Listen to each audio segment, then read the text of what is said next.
सदियों से चली आ रही सतभक्ति की ऐसी धारा, ऋषियों, मुनियों, देवताओं और त्रिदेवों ने भी जिसका भेद ना पाया। भक्ति तो सभी करते हैं,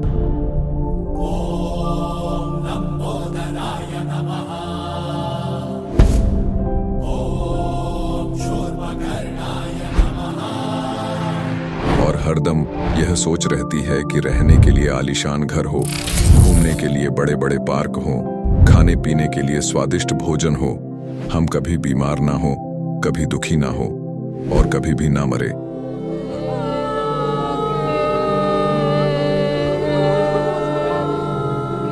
हरदम मौज मस्ती में रहे।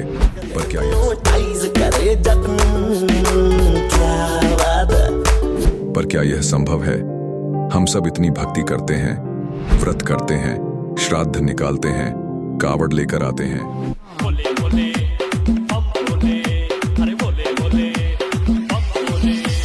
मंदिरों में जाकर मूर्ति पूजा करते हैं,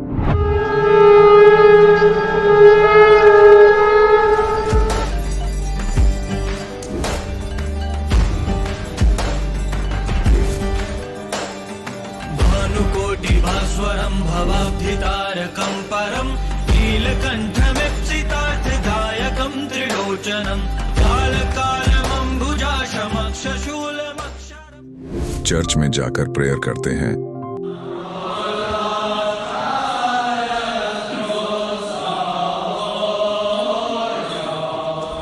मस्जिद में जाकर नमाज अदा करते हैं,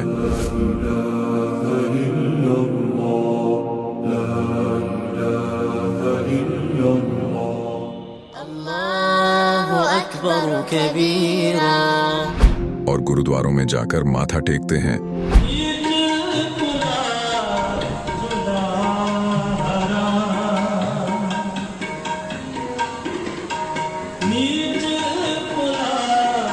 फिर भी दुखी क्यों है?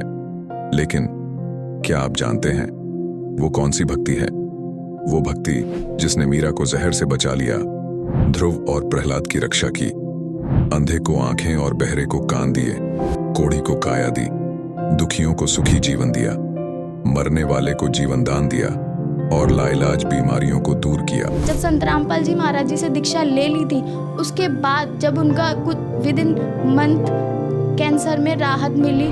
जैसे हम लोग परमात्मा का आदेश आया, हम लोग हॉस्पिटल गए और ऑपरेशन कराया। भगत जी 1 रुपया का भी दवाई माता जी को खाना नहीं पड़ा, और जो डॉक्टर कैंसर है बताते थे, वही डॉक्टर के मुख से हमने ये सुना भगत जी कि ये चमत्कार कैसे हो गया। तो हॉस्पिटल में दिखाया तो कैंसर घोषित कर दिया डॉक्टर ने यहाँ। तो फिर इसके इलाज के लिए घूमे, इलाज भी नहीं हुआ, तो फिर घर पे थक के बैठ गए। कैंसर के लिए जिंदल हॉस्पिटल में रहा, उसके बाद सपड़ा हॉस्पिटल में रहा, उसके बाद जयपुर को दिखाया, उसमें कोई इलाज नहीं हुआ। संत रामपाल जी महाराज जी ने चरणामृत प्रसाद दिया और आशीर्वाद दिया और भक्ति ज्ञान दिया, और उसके बाद मैं तंदुरुस्त हूँ। हर दिन में अपना सब कुछ खाता हूँ, मुझे कोई समस्या नहीं। मेरे को बीमारी ये थी सर कि ब्लड ट्यूब में मेरे को एक प्रकार का पस आ गया था और इन्फेक्शन हो गया था। उस इन्फेक्शन को डॉक्टर लोग वो कह रहे थे कि इसमें आपको ऑपरेशन करना पड़ेगा। आश्रम पहुंचने में परमात्मा का नामदान लिया और जो उन्होंने मुझे उपदेश दिया, उस उपदेश देने के बाद उन्होंने आशीर्वाद दिया। आशीर्वाद देने के बाद तत्क्षण में मेरा ये रोग वहीं के वहीं दर्द बिल्कुल ठीक हो गया। भक्ति सभी करते हैं, लेकिन उपरोक्त लाभ सिर्फ सतभक्ति से ही प्राप्त होते हैं। आज भी सतभक्ति करने वाले हजारों लाखों लोगों को शास्त्र अनुसार भक्ति का अद्भुत अनुभव प्राप्त हो रहा है।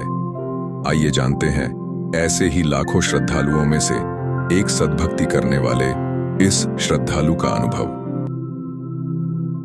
नमस्कार जी। नमस्कार सर। क्या नाम है जी आपका? विमल दास मेरा नाम है सर। विमल जी, आप कहाँ से हैं? तहसील बाराचट्टी और डिस्ट्रिक्ट गया के रहने वाला हूँ, बिहार का सर। विमल जी, संत रामपाल जी महाराज से नाम दीक्षा आपने कब ली? संत रामपाल जी महाराज से दीक्षा 15/5/2012 को लिया सर जी। विमल जी, संत रामपाल जी महाराज से नाम दीक्षा लेने से पहले आप क्या भक्ति साधनाएं किया करते थे?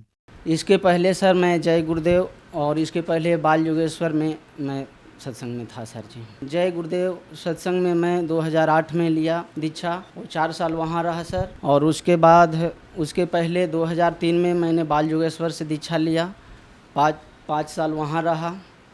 उसके बाद अचानक एक दिन मेरे के यहाँ सत्संग चलता था साप्ताहिक, उसके बाद सत्संग चल रहा था और टीवी भी नीचे चालू था। उसी समय साधना चैनल पर मालिक का प्रोग्राम आ रहा था, संत रामपाल जी महाराज का। तो हम रुक गए सर, और ऊपर जो है सब कोई सत्संग करने चले गए। उसमें मेडिटेशन था सर, वो क्रिया करना होता था, तो साप्ताहिक होता था। तो हम देखने लगे, उसमें जय गुरुदेव का तस्वीर आया। तो जय गुरुदेव का तस्वीर आया तो हमको अच्छा लगा कि वो मेरे गुरु जी का तस्वीर आ रहा है, चलो हमारे गुरु जी का भी जो है कि टीवी पर चलने लगा। तो इस वजह से हम खुश हुए और रुक गए सर। रुकने के बाद जो है से उसी समय तुरंत दिखा रहे थे घट रामायण को। तो घट रामायण में दिखा रहे थे कि 5 नाम काल के जानो तब दानी मन शंका आनो, अवादी नाम ले काल गिराओ अचल जाओ पुरुष दरबारो। ये 5 नाम जो है ये काल का जाप है, और जब तक मनुष्य को आदि नाम नहीं मिलता है तब तक उसका मोक्ष नहीं होता है।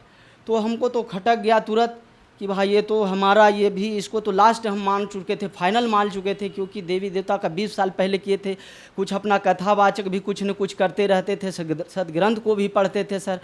तो ऐसा लगा कि अब इनको फाइनल मान चुके थे, और परम संत परम गुरु ऐसे कुछ कर करके इनको इतना महत्व बढ़ा दिया गया था संत तुलसीदास जी जय गुरुदेव वाले को। तो हमने समझा कि यही अच्छा है, और 5 नाम मेरे मने दिमाग से मैच कर गया कि अच्छा मने नाम है सर।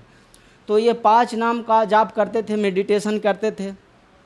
इसके बाद में सर फिर तुरंत फ़ोन लगाया, हम मथुरा लगा दिए सर। मम्मी मेरी वहाँ रहती थी वहीं मथुरा में, तो हम वहाँ जो नंबर था वहाँ का, वहाँ मैंने फ़ोन लगाया कि ये जो 71 का वो भविष्यवाणी के बारे में भी बता रहे थे कि, तो उसमें हम बोले कि 71 में भविष्यवाणी जो किए हैं जय गुरुदेव, वो संत रामपाल जी बता रहे थे टीवी में कि। तो उसमें हम पूछे तो वो बोलें कि आषाढ़ या उसमें आओ, आषाढ़ वाला में आपको सब कुछ समाधान हो जाएगा।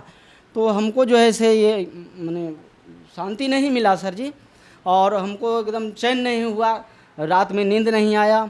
उसके बाद दिन में एक और माने हमारे जय गुरुदेव से जुड़े हुए थे, उनसे कहा कि ऐसा ऐसा है, ये तो माने हम लोग जो जाप कर रहे हैं उसको तो भाई गलत बता रहे हैं, अब कहाँ चलना होगा।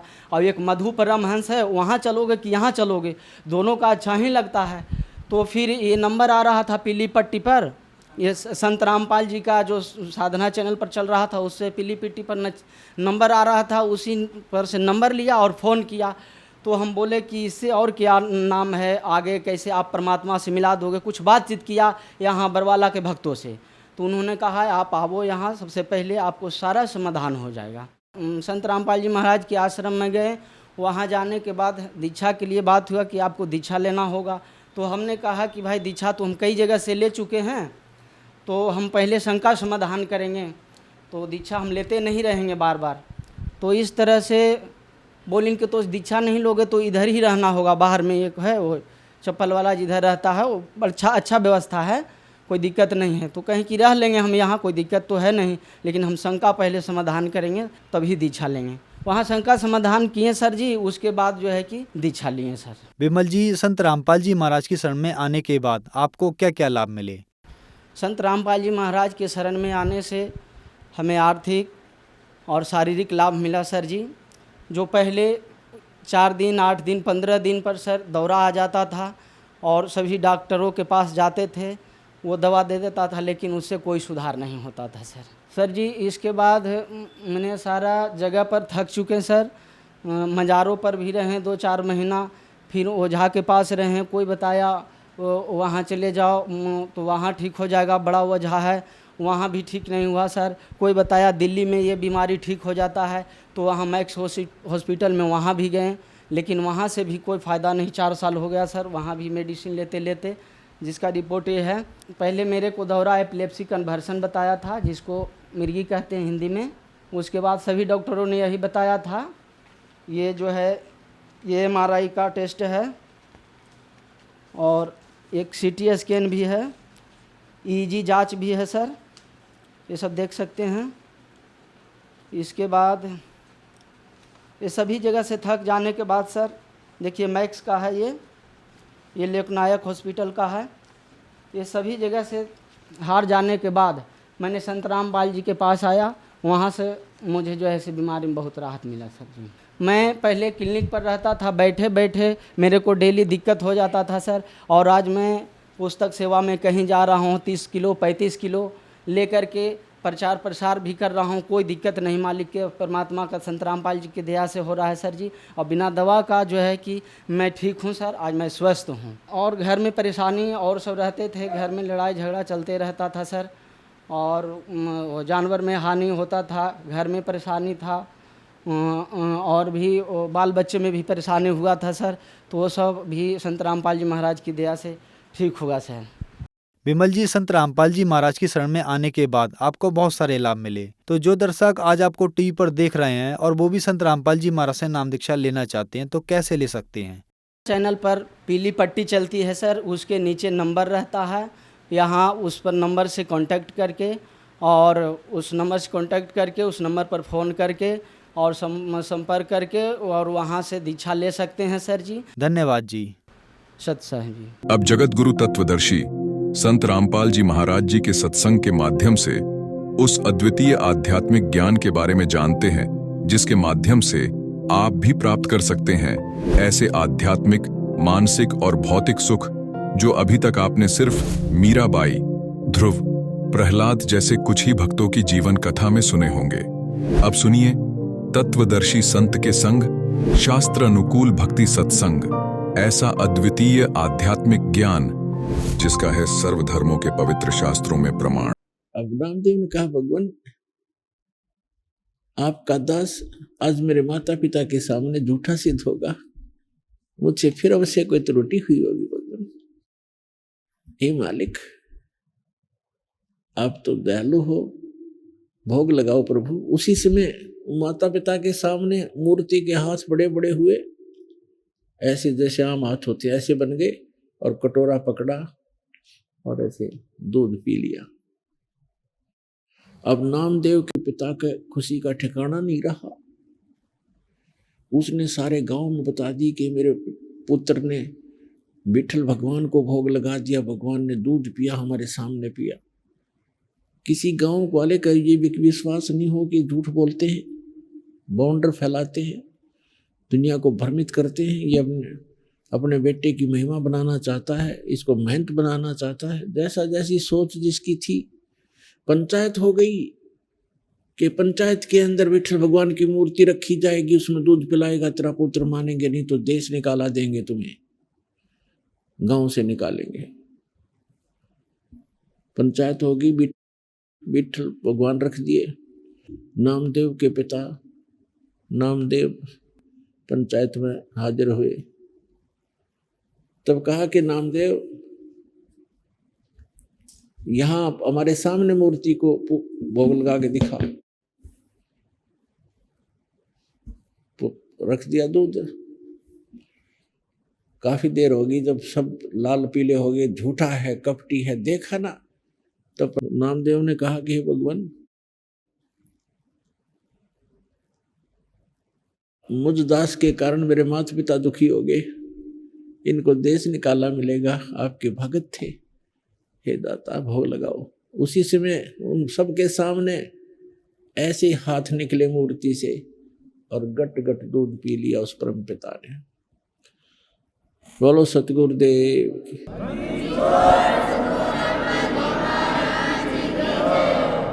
तो पुण्यात्माओं, ये न तो मूर्ति पी रही थी, भगवान ने जो कुछ किया, कबीर भगवान ने किया, और उस अपनी प्यारी आत्मा नामदेव के लिए किया, क्योंकि पूर्व जन्म का भक्त था। अब वर्तमान में ऐसी लीलाएं भी नामदेव के द्वारा हो गई थी, बहुत महिमा के पात्र भी बन गए थे, लेकिन मोक्ष नामदेव जी का नहीं था। और भी बहुत सी, एक बार क्या बताते हैं, पहले झोंपड़ियां होती थी, सब जगह ही झोंपड़ी डाला करते थे, और वर्षा के सीजन से पहले उनको रिपेयर किया करते थे। हट के रूफ को, झोंपड़ी की छत को रिपेयर करते थे, सभी नई छान डालते थे उसके ऊपर, घास फूस की बना करके। नामदेव की माँ ने कहा कि बेटा वर्षा का मौसम आने वाला है, उससे पहले आप अपनी झोंपड़ी की रिपेयर कर लो, इस पर छान डाल दो। जंगल से घास फूस काट के लाना होता था।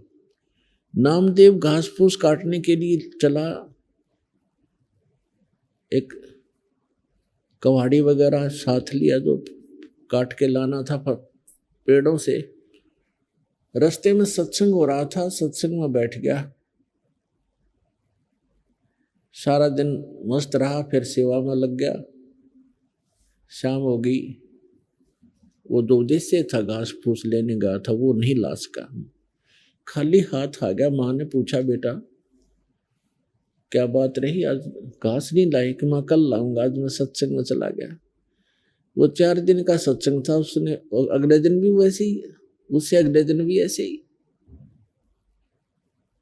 अब तीसरे दिन जब उसने सोचा कि आज माँ बहुत नाराज हो जाएगी, पिताजी भी गुस्सा होंगे, सत्संग जल्दी समापन हो गया, शाम थोड़ा सा समय रह गया, तो उसने सोचा जल्दी जल्दी कुछ घास फूस काट ही ले चलता हूँ, ना घर वाले नाराज होंगे, तो रोज सत्संग में जाता है कुछ करता है नहीं। तो जल्दी जल्दी वो लगा काटने, और पैर में कुहाड़ी लग गई।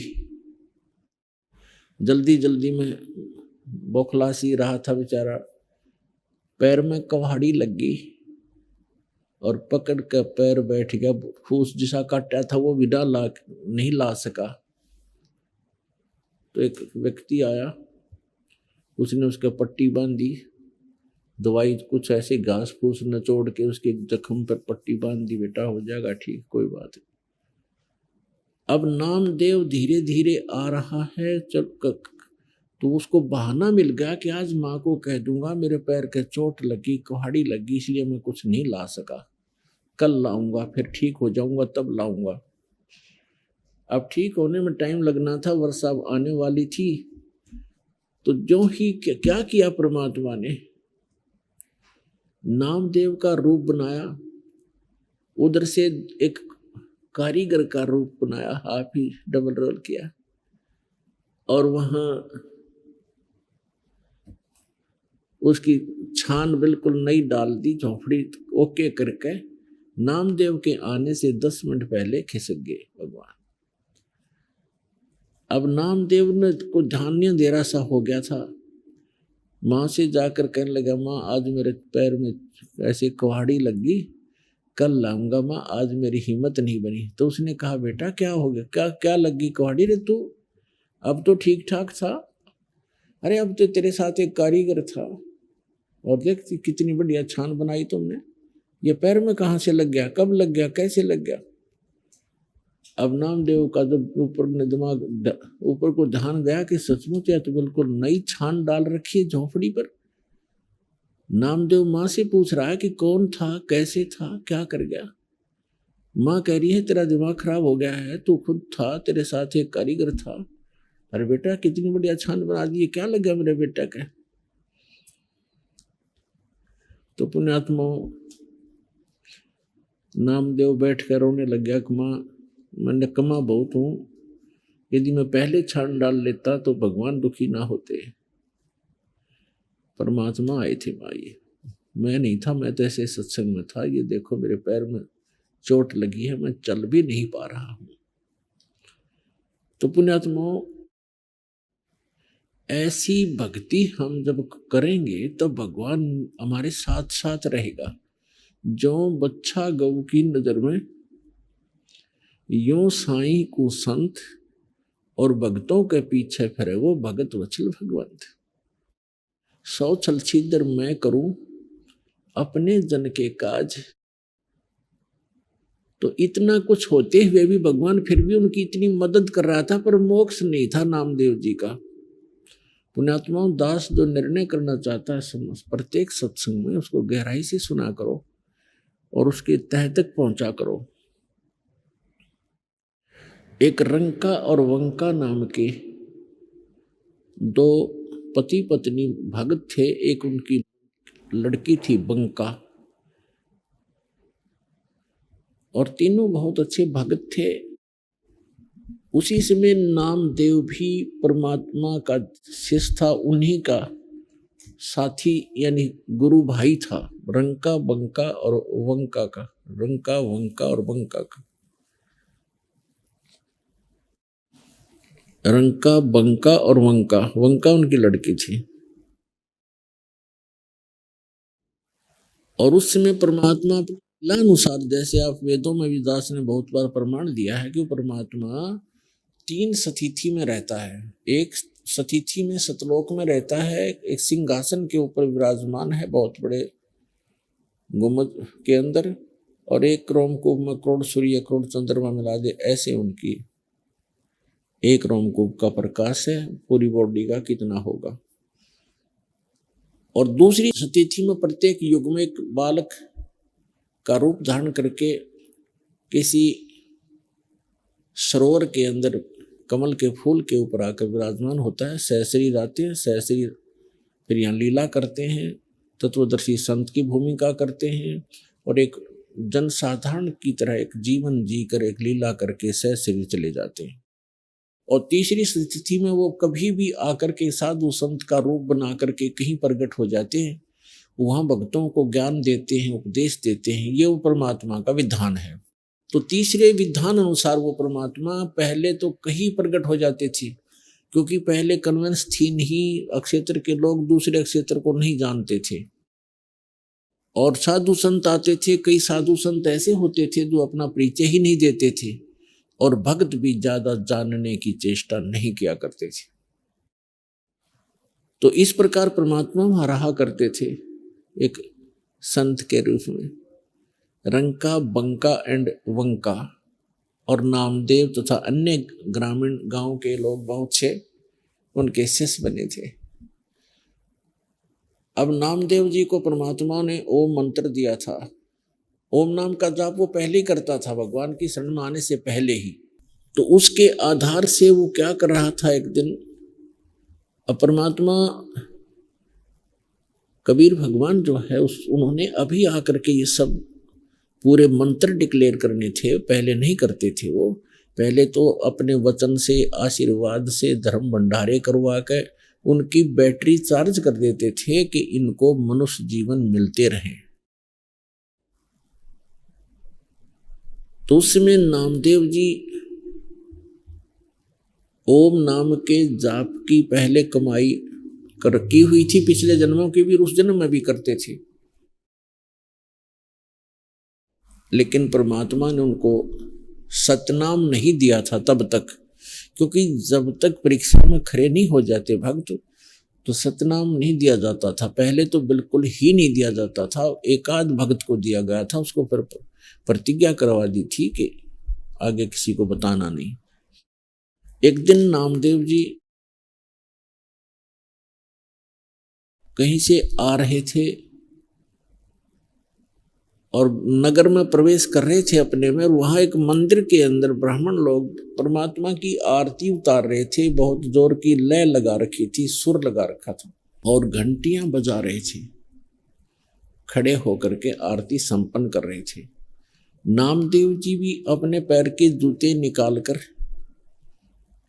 और उन ब्राह्मणों के अंदर मंदिर में पहुंच गया और हाथ से जूतों से घंटी का काम कर रहा है। अब वहां पुजारी ने देखा, ब्राह्मण ने, कि एक छोटी जाति का समेत जूतों के हमारे बीच में आ गया है।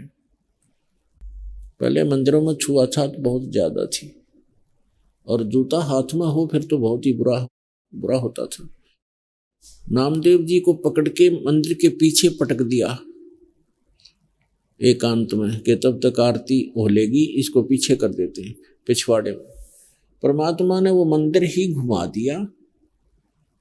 नामदेव की तरफ तो मंदिर का मुख हो गया, जैसे पड़े पड़े भी ऐसे अपने जूते बजा रहा था जैसे घंटी बजाते हैं, और पंडितों के पीछे की तरफ हो गया पीठ भगवान के मंदिर की। इतना कुछ होने के बाद भी उनके अकल में ठिकाना नहीं आई कि ये महापुरुष है और तुम फॉर्मेलिटी करते हो। जिस मंदिर को तुम सही मान रहे हो वही घूम गया, जिसके लिए फिर भी अकल ठिकाना नहीं आई। हम इतने अहंकारी। और अज्ञानी व्यक्ति हो जाते हैं अपने स्वार्थवश। नामदेव की तरफ कोई ध्यान नहीं उन्हें रहा, बल्कि उसको उठाकर भगा दिया वहां से। अगले दिन क्या देखता है, नामदेव गया वहां रंका वंका की झोपड़ी पे। उस दिन वो अकेली लड़की विराजमान थी घर पे। नामदेव ने पूछा, बहन कहाँ गए आपके माता पिता? बहन ने कहा कि वो लकड़ियां लेने गए हैं जंगल से भाई, लकड़ी बेच कर आएंगे फिर रोटी खाएंगे। तो आप क्या कर रहे हो? नामदेव ने पूछा, आप क्या कर रहे हो? लड़की ने बताया कि मैं गुरु जी के हाथ का चोट लग गई कल, उसके लिए पट्टी बना रही हूं। और नामदेव भाई कुछ ध्यान कर, तू कुछ आगा पीछा नहीं देखता है, भगवान को दुखी मत कर ज्यादा गुरु जी को। कल तेरे मंदिर को घुमाने गए थे भगवान गुरु जी, और उनके हाथ में चोट लग गई। कल तू वहां क्यों, क्या मतलब था तेरा जाने का उस मंदिर में जो भगवान ने मना कर रखा है कि इन मंदिरों में कुछ नहीं है, और तू फिर भी वहां पहुंच गया है? तेरी इज्जत रखने के लिए गुरु जी का हाथ का चोट लगी, वो मंदिर फेरा था। अब वो उसका यकीन नहीं हुआ कि गुरु जी तो वहां दिखाई नहीं दे रहे थे कहीं पर भी। कहने लगी कि कब जाएगी गुरु जी के पट्टी बांधने? कभी जा रही हूं, आ मेरे साथ। नामदेव साथ गए। गुरु जी के दोनों हाथों को लड़की ने पट्टी बांध दी। तब नामदेव चरणों में गिर गया कि भगवान गलती होगी हमसे, हे परमात्मा आगे से ऐसी गलती नहीं करूंगा, मैं आपकी मर्यादा रखूंगा। परमात्मा ने कहा, बेटा जब तक भक्ति ठीक नहीं करोगे और मर्यादा में नहीं रहोगे, ठीक है भगवान तो साथ रहेगा, भगत के काम भी करता रहेगा, लेकिन मोक्ष से वंचित रह जाओ। एक दिन क्या हुआ कि रंका बंका की स्थिति बहुत खराब थी, बीमार हो गए, लकड़ी भी तोड़कर नहीं ला पा रहे थे। एक दो दिन आहार को भी हो गए थे, फिर तीसरे दिन वो लकड़ी तोड़ने के लिए चले थे। जंगल से लकड़ियां तोड़कर लाते थे, बेचकर रोटी खाते थे, भक्ति करते थे। नामदेव ने भगवान से कहा, गुरुदेव से, कि गुरुजी आपके भक्त रंका और बंका बहुत ज्यादा निर्धन है, थोड़ा धन दे दो उनको। परमात्मा बोले, भाई धन तो दे दूं पर वो लेना नहीं चाहते। उनको पता लग गया है कि ये धन अच्छा नहीं है, असली धन वो इकट्ठा कर ही रहे हैं। कबीर सब जग निर्धना धनवंता ना कोय, और धनवंता सो जानिए जिस पर राम नाम धन होए। नामदेव बालक था, बालक बुद्धि हमारी, हम चाहे भगवान के साथ रहें तो भी अपनी बुद्धि का प्रयोग हम करते ही रहते हैं। नामदेव ने कहा कि भगवान कुछ तो दे दो, क्यों ना लेंगे, बहुत दुखी है, 2 दिन तो रोटी खाई हो गए उनको, आज लकड़ी तोड़ने गए हैं बेचारे। परमात्मा बोले, चल मेरे साथ। तो भगवान ने एक थैले में जेवर भर लिए, जेवर आभूषण सोने के अच्छे 1 किलो 2 किलो के लगभग, और रंका बंका जंगल से लकड़ी तोड़कर आ रहे थे, रास्ते में डाल दिया। वो थैला खाली करके एक झुंड की आड़ में दोनों बैठ गए, गुरुदेव और नामदेव। आगे आगे आगे आगे रंका जा रहा था, उसका पति। बंका थोड़ी पीछे आ रही थी 100 फुट दूरी पर। धीरे धीरे, वृद्ध थे, कमजोर भी थे शरीर से, सिर पे लकड़ियां थी, धीरे धीरे आ रहे थे। तो रंका ने पहले देखा सोना पड़ा है बहुत घना, पीछे देखा अपनी पत्नी की तरफ कि कहीं उसके मन में दोष ना आ जा, औरत को गहने बहुत प्रिय होते हैं। तो उसने क्या चाहा, पैर से उसको मिट्टी डाल दूं सोने पर, ताकि पत्नी को दिखाई ना दे, कहीं इस या नीयत खराब ना कर ले, भक्ति बिगड़ जाए इसकी। अब उसकी पत्नी ने दूर से देखा कि पति खड़ा क्यों हो गया, क्या कर रहा पैर से, क्या दिक्कत आ गई उसको। तो उसने ध्यान से देखा कि तो सोने के ऊपर मिट्टी डाल रहा है। वह समझ गई, कहने लगी, चलो जी चलो, क्यों मिट्टी पर मिट्टी डाल रहे हो। चलो चलो क्यों मिट्टी पर मिट्टी डाल रहे हो। तो वो चल पड़ा, किसने देख तो लिया ही। अब वो भी आगे छोड़ के नौकी नु चलेगी आगे को, नहीं उठाया उस सोने को कि भाड़ में जाओ ऐसा सोना। परमात्मा कहते हैं साईं इतना दीजिए जा मैं कुटुंब समावे, हम भी भूखे ना रहती थी ना भूखा जावे।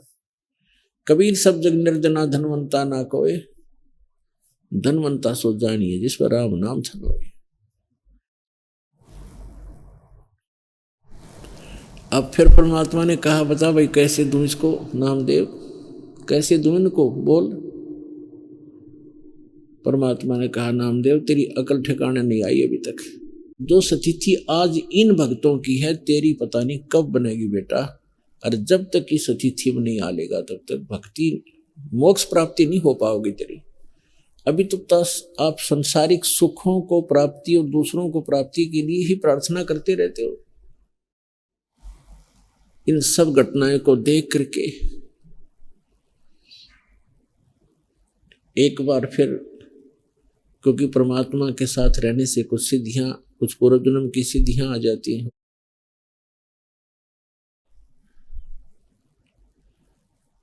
तो इस प्रकार परमात्मा नामदेव जी को फिर परमात्मा ने पुनः उपदेश दिया, दोनों मंत्र दिए, तब उस पुण्यात्मा का मोक्ष हुआ।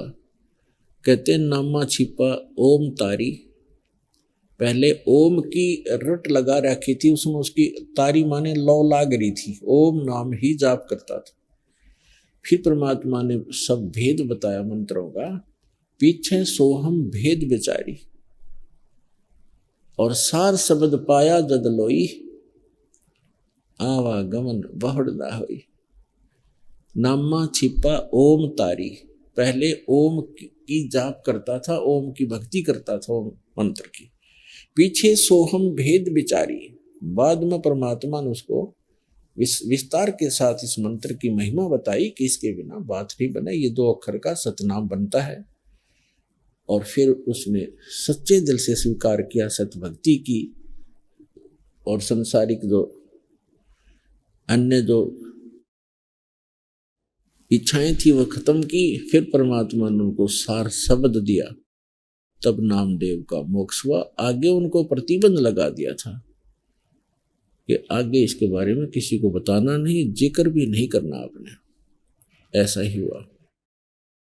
तो पुण्यात्माओं यहां बताया है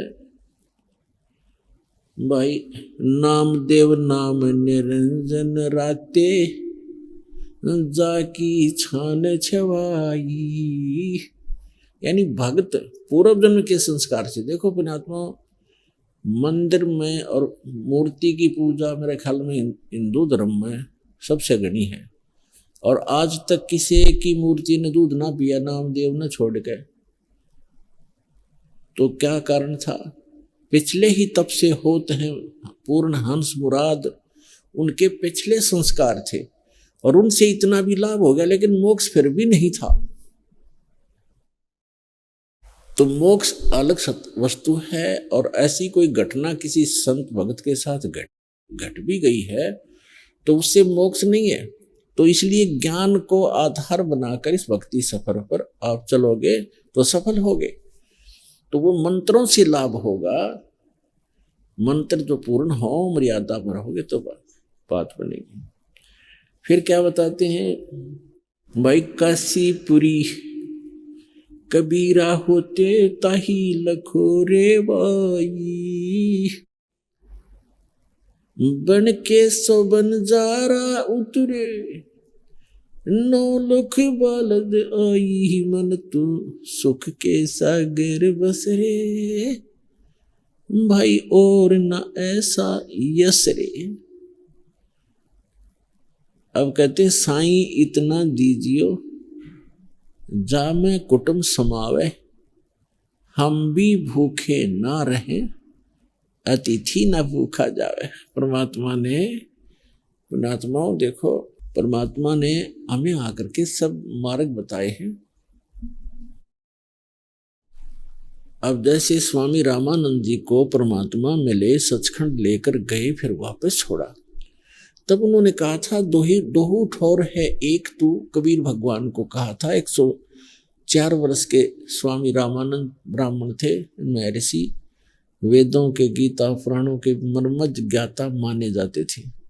परमात्मा से परिचित होने के बाद कहते हैं कि दोहू ठोर है एक तू भया, एक से दो गरीब दास हम कारणे तुम आए हो मगजो। फिर क्या बताया है कि तुम साहेब तुम संत हो, तुम सतगुरु तुम हंस, गरीब दास तेरे रूप बिना और न दूजा अंश। बोलत रामानंद जी और सुनो कबीर करतार, गरीब दास सब रूप के तुम ही सिरजनहार। मैं भक्त मुक्त हुआ, मैं भक्ता मुक्ता भया, कर्म कुंड भयो नाश, गरीब दास निज ब्रह्म तुम, मेरा हो गया दृढ़ विश्वास। अब कहने का भाव ये है कि वो परमात्मा ही यहाँ आकर के एक जीवन जीते हैं, एक अच्छे नागरिक का रोल भी करते हैं, भूमिका करते हैं, एक अच्छे भक्त की भूमिका भी करते हैं। दास कबीर, कबीर दास। सर्वसमर्थ होते हुए कहा कि यहाँ के लोक में ये लोक सब नकली साहबों का है, और यहाँ जो साहब बनेगा वो खराब होगा, और जो दास बनेगा वो पार होगा। तो यहाँ परमात्मा ने एक रिहर्सल करके दिखाई, कबीर दास कि मैं दास कहूंगा, मेरे बच्चे भी ऐसे बोला करेंगे तो इनका कल्याण होगा, अहंकार घटेगा, अहंकार जिसके अंदर है परमात्मा दूर हो जाते हैं। तो इस प्रकार परमात्मा हमें एक रिहर्सल करा करते और हमें विश्वास दिलाना चाहते थे कि तुम मुझ पर ऐसे विश्वास करो जैसे मैं कर रहा था भगवान पर। अपनी ही लीला डबल रोल करके बता रहे हैं कि एक अच्छे भक्त को इतना विश्वास के साथ मेरी भक्ति करनी चाहिए। जैसे परमात्मा कपड़ा बुनते थे, कबीर भगवान सारी सृष्टि के रचनहार, सबके पालनहार, अनंत कोट ब्रह्मांड जिसके वचन से चल रहे हैं, वो एक झोंपड़ी में रह रहा है, कुटिया में, और कपड़ा बुनता है। उस कपड़े को बुनकर जो भी मेहनताना मिलता है उससे अपना परिवार पोषण करते हैं। परमात्मा का परिवार कौन कौन थे? उनके कोई पत्नी नहीं थी, विवाह नहीं किया था। नीरू और नीमा नाम के 2 जुलाहे थे, उनको परमात्मा लहर तारा नामक तालाब के ऊपर प्राप्त हुए थे, कमल के फूल पर शिशु रूप में। तो वहां से वो ले आए थे उठा करके, धीरे धीरे बड़े हुए, फिर जुलाहे का काम करने लगे, अपने मुंह बोले माता पिता के साथ हाथ बटाने लगे। और 2, एक लड़का और एक लड़की, ये दोनों मृत जीवित किए थे भगवान ने। 12-13 वर्ष के थे दोनों ही। तो ये बच्चे अपने पास रखे थे पुत्र पुत्री के रूप में। ये परिवार था। ये परिवार इसलिए अनिवार्य था, दाता ने दिखाना था कि परिवार के पोषण के लिए अपना निर्वाह भी करते रहो, भगवान में कोई बाधा नहीं आओगी, भक्ति भी करते रहो। भक्ति तो ऐसे आसान है, काम करते करते नाम उठत नाम बैठत नाम सोत जागबे, नाम खाते नाम पीते नाम से तिलागबे। तो कबीर परमात्मा कहते हैं कि कपड़ा बुनने से कठिन काम नहीं होगा शायद। एक एक बारीक बारीक तार को ऐसे डालना, ऐसे डालना, और उसको डालते डालते भी सिमन किया करते थे। और जो मेहनताना में आता था उसकी बुनाई, उससे उस परिवार का पोषण भी करते थे। और फिर भी कुछ बच जाता था, उसी में से धर्म दान भी करते थे, भंडारा भी करते थे। तो परमात्मा कहते हैं देते को हर देत है, जहाँ तहाँ से आने, ना दिया वो मांगते फिर परमात्मा सुने ना कान। कबीर साहब कहते चिड़ी चोंच भर ले गई नदी न घटो नीर, दान दिए धन घटे नहीं कह रहे साहिब कबीर। तो इस प्रकार परमात्मा कहते हैं कि दान अवश्य करना चाहिए। जैसे आप मंत्र जाप करते हैं, मंत्र जाप तो समझो बीज है आपका, और ये दान धर्म 5 यज्ञ जो करनी होती है, ये उसमें उस भक्ति रूपी बीज को पौधा पेड़ बनाने के लिए सिंचाई का काम करते हैं। तो ये सिंचाई भी कंपलसरी है, यानी दान, पांचों यज्ञ भी चाहिए। एक यज्ञ है धर्म की, दूसरी यज्ञ है ध्यान, तीसरी यज्ञ हवन की, चौथी यज्ञ प्रणाम और पांचवी यज्ञ ज्ञान की। तो ज्ञान यज्ञ ये सत्संग है। धर्म यज्ञ आप पैसा देते हो, दान, यहाँ भंडारे होते हैं, लाखों लोग, बच्चे भूखे बूढ़े दूर से आते हैं, बुजुर्ग, क्योंकि यहाँ कोई खाना खाने नहीं आता, व्यक्ति भगवान के लिए आता है। और भगवान के लिए जो आता है वो भक्त होता है। और भक्त को जो खाना खिला सुविधा दी जाती है, जैसे यहाँ सारी सुविधाएं हैं, कोई मैट की, कोई पंखे की, पानी की, बाथरूम की, नहाने की, धोने की, खाने की, सारी सुविधाएं हैं। तो भगत के लिए जो सेवा लगती है वो अन्य, वैसे तो द्वार पे कोई भी व्यक्ति आ जाए उसको खाना खिलाने से लाभ होता है, लेकिन भगत को और भी, भगत से और भी ज्यादा लाभ होता है।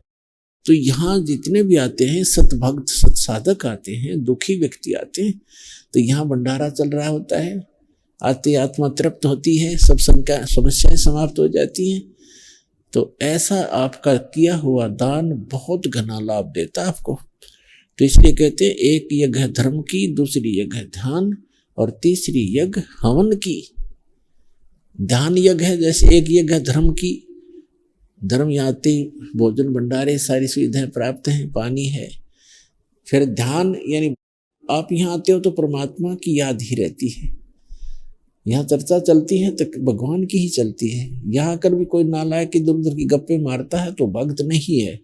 अभी वो बालक है या पहली दूसरी कक्षा का बच्चा तो इधर उधर की बातें कर सकता है, जो प्रथम दूसरी तीसरी बार आया हो। तो उसके साथ बड़े पुराने भक्तों को चाहिए, एक दो बात उसकी सुने, कोई दुख बताता है दुख सुने, फिर उसको बतावे, फिर कहे भी अपना मंत्र कर, मंत्र से लाभ होता है, गुरुजी बताते हैं, भक्ति करते रहो। तो यहाँ आओगे तो मालिक का ही ध्यान रहेगा। ये ध्यान यज्ञ है, हठ योग नहीं है। और तीसरी यज्ञ हवन की, यहाँ पर जोत जलाई जाती है भगवान के लिए, वो हवन यज्ञ कहलाता है, वो हवन यज्ञ है। और चौथी यज्ञ प्रणाम, यहाँ सब प्रणाम करते हैं भगवान को, अहंकार टूटता है आपका और आपको बहुत घना पुण्य मिलता है प्रणाम यज्ञ से। और पांचवी यज्ञ जो ज्ञान की है, ये अध्यात्म मार्ग का ज्ञान यहाँ पर दिया जाता है, सत्संग सुनाया जाता है। तो ये पांचों यज्ञ अनिवार्य हैं इस भक्ति रूपी पौधे को, भक्ति रूपी फसल को सफल बनाने के लिए। तो इस प्रकार पुण्यात्मा परमात्मा के मार्ग में आप जब लगोगे तब पता चलेगा। अब परमात्मा कहते हैं कल पे कारण कौन है, कर सेवा निकाम, मन इच्छा फल दूंगा जो पड़े धनीते काम। आप भक्ति करते रहो, जो मर्यादा बताई है उस मर्यादा का पालन करते रहो। संसार की तरफ मत देखो, संसार की तरफ देखोगे भक्ति पर नहीं चल पाओगे, आप अपना उद्देश्य भूल जाओगे। संसार के चोचले नहीं देखने हमने, चाहे वो कुछ भी ड्रामा करते हैं। अब विवाह शादी के अंदर संसारिक लोग बहुत बड़ा कुछ करते हैं, डांस करते हैं, डीजे बजाते हैं, पैसा खूब खर्च करते हैं, लड्डू मिठाई बना करके खूब वो दिखाते हैं अपनी महिमा। तो परमात्मा कहते हैं इस तरह के जो परंपराएं हैं विवाह की, फिर आगे लेन देन की, ये भक्तों को अच्छा नहीं लगता, भक्ति मार्ग में बाधक है ये, और भगवान रुष्ट होता है। जैसे आपने देखा कि पहले दिन डीजे बजा रहे थे, लड़के का विवाह था, अगले दिन बारात जा रही थी, लड़का भी मर गया, 4-5 और मर गए उसी गाड़ी में, दुर्घटना में। पहले डीजे बज रहा था, अब वहां पर द्वाथड़ बज रहे हैं, टक्कर मार रहे, हाहाकार मच रहे। अब बजा ले डीजे, खा के ये डीजे। परमात्मा से डर कर रहे, कदम कदम फूक कर रखे, और भगवान प्रसन्न रखना पड़ेगा हमने अगर इस गंदे लोक में जीना है। तो जिस तरह भगवान प्रसन्न रहे उसी तरह अपना रहो, और फिर ये दुर्घटनाएं भी टलेंगी, साथ देगा भगवान आपका और आपके बच्चों का। तो इस प्रकार हमने ये बकवादे नहीं करनी है। साधु भक्त को अच्छा नहीं लगता है, आम समाज कुछ भी करता रहे उसकी तरफ नहीं देखना हमने, ना दहेज देना है ना लेना है, क्योंकि ये हमारे संस्कार उलझते चले जाते हैं। ये कभी निपटेंगे नहीं। फिर हमने ख़त्म करना इन संस्कारों को। और जो हम अपने बच्चे को धन दे दिया, राम नाम का भक्ति दे दी, इससे बड़ा कोई धन नहीं है। उसका सदा साथ देगा भगवान। जहाँ दुख होगा खड़ा पाओगा परमात्मा, और कोई भी हानि होगी उसको बचाएगा भगवान। तो माता पिता नहीं बचा सकते। कितना धन दे सकते हैं अपने बच्चों को हम, कितने दिन तक उसका पालन कर सकते, नहीं हो सकता। तो भगवान पर विश्वास करना सिखाए बालक को, और पूरी दृढ़ता लाए, भक्ति दे उसको, तो वो सुखी रहेगा। उसके संस्कार भी समाप्त हो जाएंगे सदा के लिए। अब चलेंगे वहाँ पीछा छुटवाएंगे, सदा सुखी रहा करेंगे। वहाँ कोई काम नहीं। जैसे आप यहाँ आते हो, यहाँ क्या काम है आपको? नहाओ धो, रोटी खाओ, भोजन करो, बड़ा बड़ा भोजन मिलता है। तो ऐसे सतलोक के अंदर है। यहाँ तो गंदा लोक है। यहाँ तो और भी समस्या शरीर में, कोई बीपी हाई कर दे लो, कोई बुखार हो गया, खांसी होगी, सिर में दर्द हो रहा है, या कोई टेंशन होगी। वहाँ तो ये भी नहीं है। और फिर वहाँ रहा करोगे ना, वृक्षों के नीचे बैठे ठाठ से ग्रुप के ग्रुप बैठ के बतलाया करोगे, भगवान की चर्चा कराया करोगे। वहाँ कोई काम में कोई नहीं। और भोजन की इच्छा हो तो भी जाओ भंडारे में खाओ। बुरे भंडारे भगवान के सामूहिक लगे रहते हैं। वहाँ पर कई स्थान ऐसे हैं जब पिकनिक मनाने जाते हैं, वो भंडारे सामूहिक चलते मिलते हैं। कोई अभाव नहीं किसी प्रकार का। घर पर आओगे, अपने घर हैं तुम्हारे, वहाँ पर छोड़ के आए हुए हो, वहाँ आपके सब पकवानों से भरे हुए भंडारे हैं। तो पुण्यात्माओं, इस गंदे लोग तो निकलन की सोचो तुम। यहाँ तो जाना पड़ेगा, एक दिन छोड़ना भी पड़ेगा। आज चाहे आप कितना ही यहाँ व्यवस्थित बने बैठे हो, या आपकी भूल ही साबित होगी एक दिन। चाहे आपकी कोठी है, कार है, बैंक बैलेंस है, खूब सारी सुविधाएं हैं, लेकिन कल उकचुक हो जा, कैंसर हो जा बॉडी में, बता, खाक सुविधाएं, ये जहर दिखाई देगा ये सारा धन। तो बच्चों, यहाँ से निकलने की चेष्टा करो जितना हो सकती है।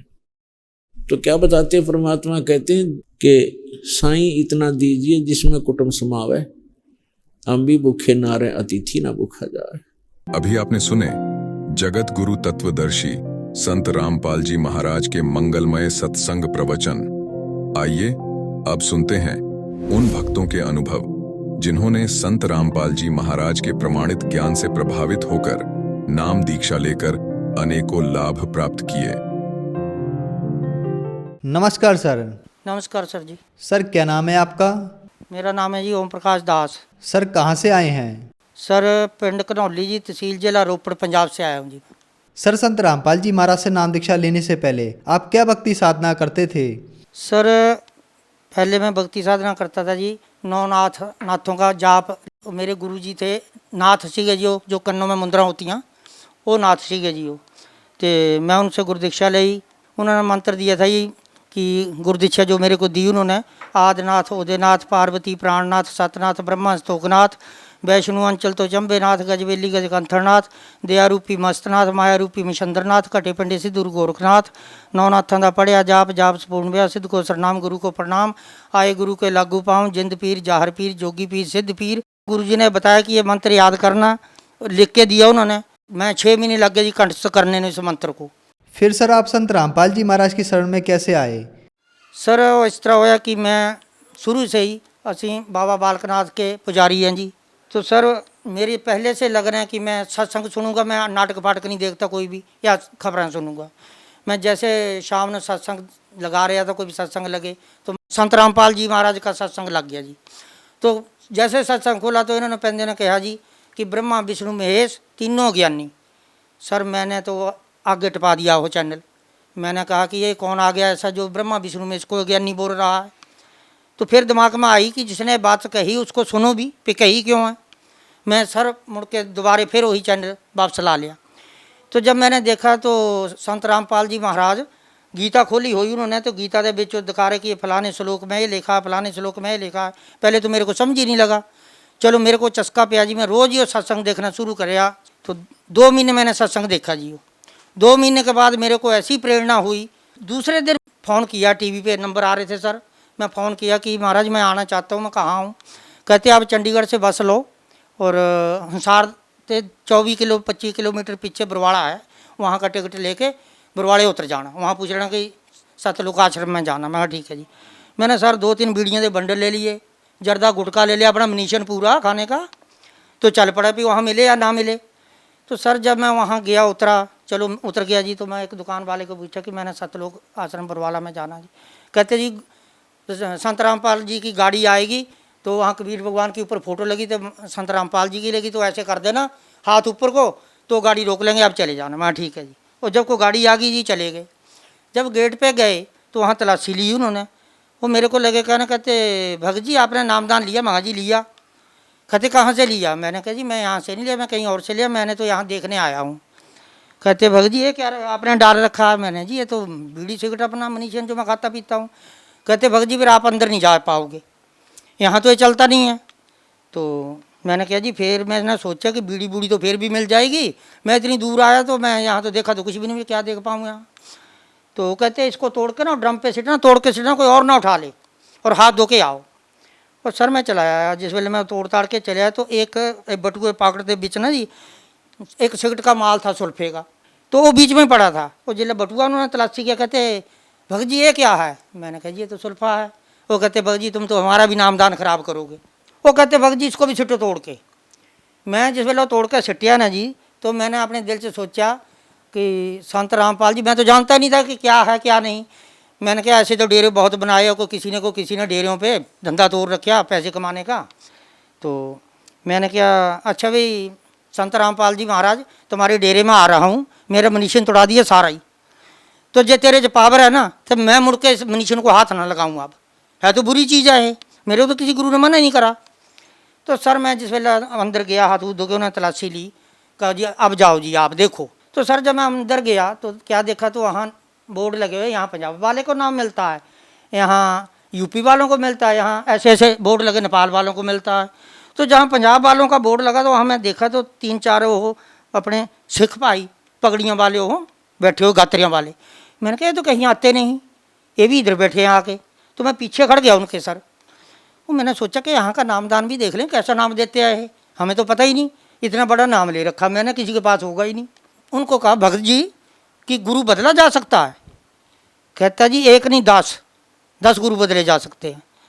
मैंने कहा जी नाले बोलते कि गुरु एक ही होता है, स्त्री का पति एक ही होता है, वही भगवान होता है, तो स्त्री भी पति बदलेगी? कहते जी पति वाली बात और है, गुरु वाली बात और है। महा जी वो क्या बात है, भी थोड़ा समझा दो मैंने। कहते जी एक गुरु है, आपको इतना जो मंत्र दे रखा है उसने कोई मना नहीं किया आपको खाने पीने से, सारे विकार तो आपके बीच में ही हैं। तो हमारे गुरु जी है जो विकारों से दूर करते हैं, नशे पत्तों से दूर करते हैं, इंसान को बचाते हैं। मैंने कहा चलो ठीक है जी मेरे फार्म भर दो, फार्म भर दिया। जब वहाँ गए नाम दीक्षा लेने तो वहाँ टीवी पे नामदान दे दिया संत रामपाल जी ने। तो कहने लगे कि आप ऐसे करो, वहाँ जाओ लाइन में लग जाओ, बटुआ बटुआ उधर जमा करा दो, अब गुरु से आशीर्वाद ले लो। चलो जी चले गए हम। महाराज आए, वहाँ नामदान मिला, आशीर्वाद देता महाराज ने, बड़ी मन गदगद हो गई। सर संत रामपाल जी महाराज से नाम दीक्षा लेने के बाद क्या आपको कोई लाभ भी मिले? सर लाभ तो मेरे को बहुत मिले। मैं पहले इतना बीमार था ना जी, जब मैं पहले से नाम लिया था जो वो नाथ से, कि इतना बीमार हो गया कि मेरी मरने तक नौबत हो गई। कोई डॉक्टर नहीं छोड़ा, लुधियाना, जलंधर, PGI, दिल्ली, कहीं भी बहुत पैसा खर्च हुआ मेरा। तो हार के PGI दाखिल कराता जी बच्चों ने, वहाँ उन्होंने डिक्लेयर किया कि इसको कैंसर है, TB है और काला पीलिया है। बच्चों को बोल दिया कि इसको घर ले जाओ, 2-3-4 दिन का मेहमान है तो ले जाओ इसको, पूजा वहाँ सेवा कर लो, आगे जी करे। वो 2-3 दिन की दवाई थी, कहते डैडी दवाई ख़त्म होगी अब जाना। फिर तो मेरे हाथ ऐसे हो गए थे सर, ऐसे ये बाजू भी, और ना मैं अपनी क्रिया सोच सकता था, हड्डियाँ की माला रह गई थी मेरी। पर मेरे को ये हो रहा था कि जब मेरे गुरुजी ने जो एडा बड़ा नाम मेरे को दे रखा, मैं जाप करता हूँ, गुरुजी की खुद ही किडनियाँ फेल है, मेरी उससे भी पहले फेल हो गई हैं। तो ये मंत्र जाप कोई मेरे को सही नहीं लग हो। तो जब भी मैं महाराज जी के पास गया अपने गुरु महाराज संत रामपाल जी महाराज जी के श्री चरणों में, तो मेरा नामदान खंडित। तो मैं गुरु जी से प्रार्थना लाई कि गुरु जी संत रामपाल जी महाराज मेरा तो नामदान बार बार खंडित हो रहा। वो हंसे, मेरे को बोला उन्होंने, कहते बेटा ऐसे कर तू क्वार्टर ले ले कहीं। मैं गुरु जी फिर तो चलो ठीक है जैसे आप बोल रहे हैं, अब कहीं भी मैं और जगह जाऊँ मेरा नाम खंडित नहीं होता। एक रोज़ गया जी मैं बैंक में, मुझे पैसों की ज़रूरत थी, मेरे पैसे थे उत्थे 8,000 रुपया था कापी में। मैं गया तो वहाँ जब मैं ATM डालूँ उसमें, तो वहाँ कभी 15,000 आ जाए बिना भरने से ही। वो वैल्यू इतनी थी उसकी 15,000 निकालने की। वो मैंने किया 15,000 थोड़ा है, पर्ची पे तो 7-8 हज़ार रुपया मेरा। तो मैं नंबर भरूँ वो मुड़ के 15,000 फिर आ जाए, मैं फिर काट दूँ उसको। जब तीसरी दफ़ा भरिया तो 15,000 बाहर आ गया। ओहो, मैं फिर वो तो सिक्योरिटी वाला बुलाया, मैं कहा भाई मेरा तो आधे पर्ची के उपर जो मैं पहले पर्ची कढ़ाई है वो पर 8,000 रुपया है, तो ये 15,000 निकले, यहाँ 5,000 तो बीच रहना चाहिए ना, नहीं तो खाता कैंसिल हो जाता। कहता जी पता नहीं आगे होंगे कोई तुम्हारे पैसे। मैं घर जाके अच्छी तरह से देखा हो, फिर गया, फिर मैं वापस आया बैंक में किसी बंदे को नाल लेके, मैं यार चेक कर मैं किसी ना लग गया हो, तो और सीधे पैसे मैंने मिल गया हूँ, महाराज तो पैसे नहीं करनी। तो जब मैं वहाँ तो देखो भगत जी पहले पर्ची जो 8,000 रुपया तो मैं निकाल लेता उसमें से, मेरे पैसे सर जी 26,000 खाते में आया हो, ये नहीं पता कितने आया कितने होना ही है, पर उसी टाइम आ गया जबकि मेरे को 15,000 रुपया निकला लाभ हुआ। और ऐसे कई लाभ हुए जिस भी मैं काम को करता जी नामदान लेने से बाद ना। ओम प्रकाश चाय ले आना नाले, सोचता कि मना तो मेरे को कर रखा, पिता ने सिगरेट नहीं पीनी, सिगरेट भी लिया देनी जाके, पता चले कि ये तो लिया के भी देना भी पाप है। तो नौकर हूँ मैं उनका, नौकरी तो संत रामपाल जी गुरु महाराज करनी है गुरु जी, डब्बी मंगा ली सिगरेटा की। और ना भगत जी मैं सच कह रहा हूँ, नहीं कह रहा, हजारों मरीज मेरा नाम जू, मेरे गुरु ने संत राम आज दिन तक मेरे को आज दिन तक फटका रहे, तो वही जाने अब मेरे पे क्या है क्या नहीं, मगर सर जी कि मेरा हर टाइम जाप। सर संत रामपाल जी महाराज जेल को कैसे ठीक कर? सर महाराज जेल में नहीं है तो लोगों को भ्रम है कि संत जेल में है, जेल में नहीं है, जेल में गया कौन नहीं बोलते लोग, कहते हैं कैसा गुरु में क्यों बैठा है। मैंने कहा कृष्ण खुद भगवान था, 7 बहन भाई उसके जेल में जन्मा, वो क्यों था जेल में जब भगवान भगवान थे खुद, तो साल दी जेल क्यों काटी, वनवास क्यों काटा, तो जो जेल काटी सो काटी। सीता को तो ले गया रावण नियम मरवा दी उन्होंने, तो वो भी ये तो चलो देव गुरु महाराज साढ़े महाराज तो उल्ट पुलट बोलते हैं लोग। पता जी कि आपका गुरु वो कढ़ाई में खड़ा होता है, नहलाते हैं, उसकी खीर बना तुमको खिलाते हैं। मैं आप भी खा, पैसे कितने लेते हैं गुरु जी तुम्हारे, हमारे रिश्तेदार बोलते हैं हमें भाई तुमने लेना तो पैसे, बिना पैसे दिला देता तुमको नाम। तो सारे बदनाम करने की बात है। हमारे गुरुजी वर्गा तो तक पैसा तो पैसा, वहाँ जाओ बैठना फ्री, सोना धोना फ्री।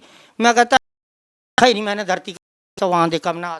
सर तालु आज आपको देख रहे हैं, संदेश देना चाहेंगे? संदेश तो मैं नहीं दूंगा, प्रार्थना दवाइयों से कि इस धरती के ऊपर सच्चा नाम जो ने भी नानक देव जी ने भी जपया, ऐसा ज्ञान नहीं किसी भी संत के पास होगा भी तो सुना सुनाया होगा, ऐसा ज्ञान किसी ने किताबों में तारे भगवान की या देखो क्या लिख रखा, आप क्या कह रहे हैं। तो इससे आगे को कह सकते हैं आज तो कि भक्त माना जी ये बीता जा रहा है, मुड़ के हाथ नहीं आएगा। सत साहेब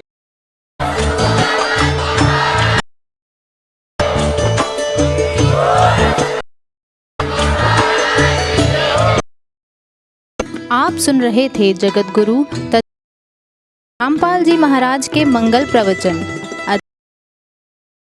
करें।